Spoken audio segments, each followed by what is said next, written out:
Many game franchises, especially when they're trying to tell a story, come with a set protagonist. In many cases, this character becomes just as important to how we look at that series as the gameplay, art style and soundtrack. The question is, what happens when that character stops being the protagonist of their own series? Can a franchise grow out of its protagonist while remaining true to itself, or does a new protagonist always have to break with what was previously established? And why does it sometimes provoke a gut reaction to say, no, this is not the same franchise anymore? Let's talk about it.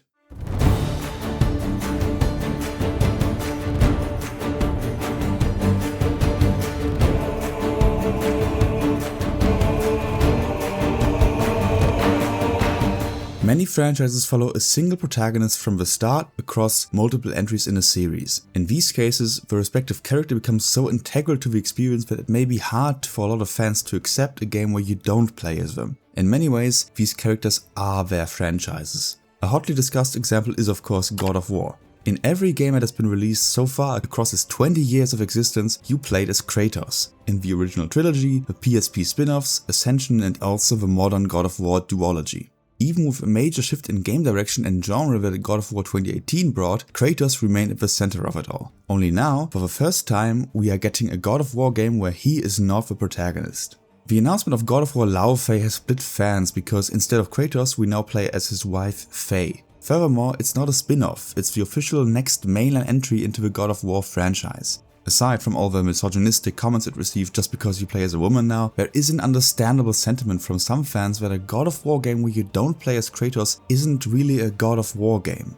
After all, he was/is a God of War, and Faye isn't. Personally, I don't mind this since the game still revolves around gods of war from other mythologies, and Kratos is still a part of this story, but I do understand why God of War and Kratos are synonymous to many fans, because for over 20 years it has been. There are other franchises that have also had the same protagonist from the start, franchises that have never shown any intention of changing that. Hitman and Tomb Raider come to mind, and it's hard to imagine either without Agent 47 or Lara Croft respectively, even if it's technically possible. But there are other franchises where this seems actually impossible, the ones where the protagonist's name is literally the name of the series. The first examples that came to my mind were Max Payne and Alan Wake. You can't really make a Max Payne game without Max Payne, nor an Alan Wake game without the mad writer himself. There's a lot less wriggle room here than with God of War.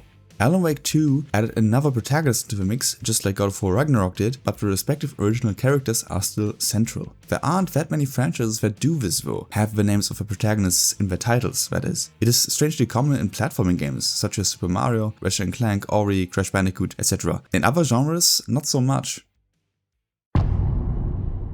Sometimes when a franchise has reached a point where it needs to reinvent itself, the protagonists often stay but are also reinvented. God of War is again a great example. Kratos isn't the same person anymore in the recent games, but his past is still a part of him. The character has been allowed to grow beyond the framework of the original games. I think Call of Duty also did a decent job with Captain Price in the Modern Warfare games as well. Even though it's a total reboot, Price is familiar and fresh. And an absolute badass as well.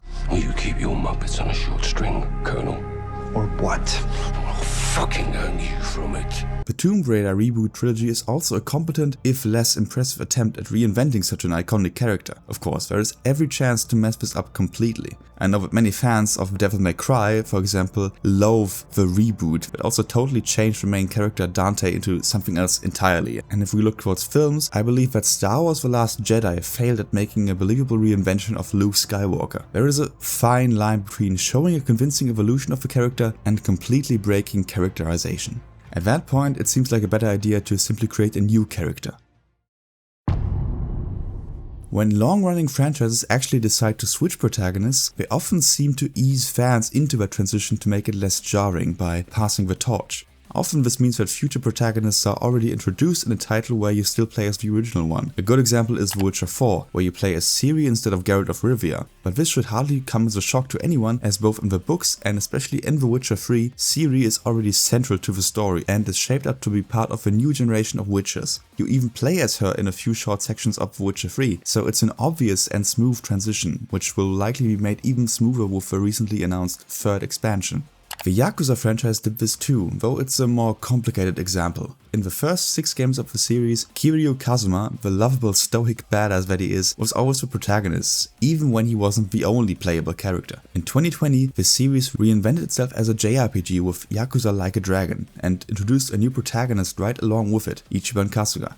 Unlike in The Witcher, this wasn't a character who appeared in earlier stories. There is still a sense of passing on the torch, however, as Kiryu is still part of the story, and even more so in the next game, Infinite Wealth. However, there are 2 sides to this. On one hand, it makes the transition smoother, but it also seems like the creators are just not willing to let Kiryu go, even though he already had a great send-off with Yakuza 6. Pass on the torch if you want, but don't keep clinging to it while you do so. There are other franchises that are much shorter and make this transition way earlier. My favorite and likely the most controversial example is The Last of Us, where Joel, the protagonist of the first game, is no longer the protagonist of the second game.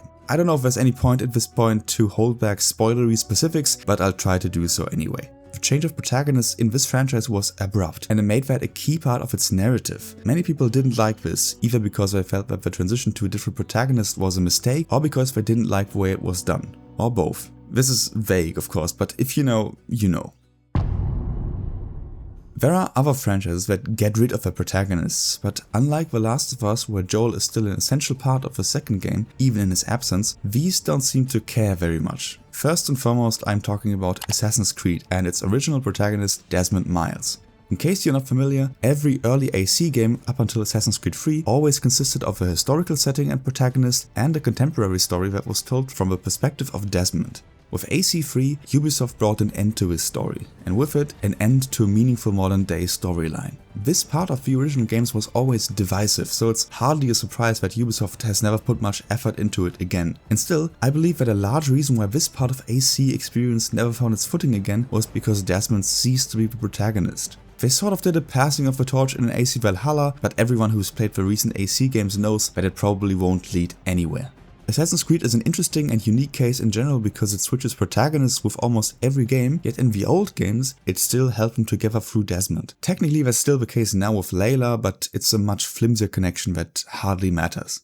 I believe it was a mistake to get rid of the protagonist in Assassin's Creed. There is another franchise, however, with the opposite problem, one that seems to cling on to its original characters to a comical degree. Life is Strange. The first game revolved around the characters Max and Chloe, and it brought their story to one of 2 satisfying conclusions. Their story was done, and the series moved on to other protagonists in Life is Strange 2 and True Colors. But then they decided to go back to Max with Double Exposure, and then even brought Chloe back in this year's Life is Strange reunion. It's important to note that these games were not made by the original studio. All the same, the reaction to both these games has been incredibly mixed, and the sentiment I've picked up on in various reviews is that the series is stretching out these character stories far beyond necessity and even beyond logic. This seems to be a case where a franchise absolutely has to grow out of its protagonists. I haven't played Reunion, so maybe that is a definitive end, but it seemed like a pointless endeavor to begin with. As Life is Strange 2 and True Colors showed, the series can thrive on new characters, and that's the direction they should keep going for, in my opinion. Establishing a long franchise with a single protagonist and then breaking that formula suddenly is difficult to do right. Franchises that constantly switch between the protagonists and establish that kind of change from the start don't have to worry too much about that. The best example here is the Resident Evil series, where right away the second game established new protagonists. Going forward, the series has always shifted back and forth between different characters it has already established, like Leon, Jill or Chris, while also introducing new characters all the time, like Ethan and Grace. A series like that has never had a set protagonist and is therefore much freer in which characters to focus on. So far we've only been talking about how switching to a new protagonist can affect our general perception of a franchise's identity and narrative. There is another aspect to this though, the gameplay, because a change in protagonist often also comes with changes to the gameplay. This can range from subtle changes to drastic shifts in genre. God of War Lao Fei seems to have the same gameplay bones as Ragnarok, but since Lao Fei is a much more agile character than Kratos, her combat capabilities reflect that. She's much faster and even has the ability to juggle enemies in the air.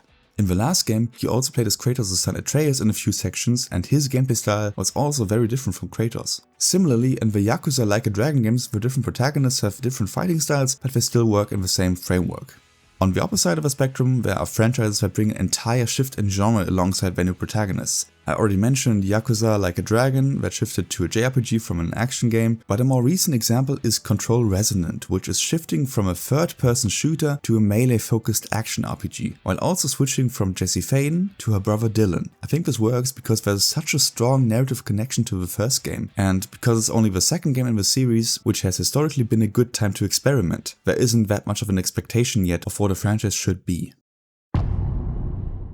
To disentangle all of this and come back to the initial question, I believe that yes, absolutely, a franchise can grow out of its protagonists. Sometimes it even needs to. But it always depends on how a franchise has handled its characters from the start and how essential the original protagonist is to the series' identity. Unless you're making a full reboot, there must be some connection established between the new protagonist and the old, if you want to avoid alienating fans. Then again, switching protagonists will always alienate someone, and for everyone else, it might take a minute to get used to the idea. Perhaps the bigger question is how a change of protagonist also comes with a change in gameplay style, and how both a switch in character and gameplay affects franchise identity. But now I want to hear what you think about all of this. Can a franchise grow out of its protagonist? And what are some more examples that I've missed of how other series have handled this well or poorly? Let me know all about it in the comments down below. That's it from me. I hope you enjoyed this video, and I'll see you again in the next one. Take care.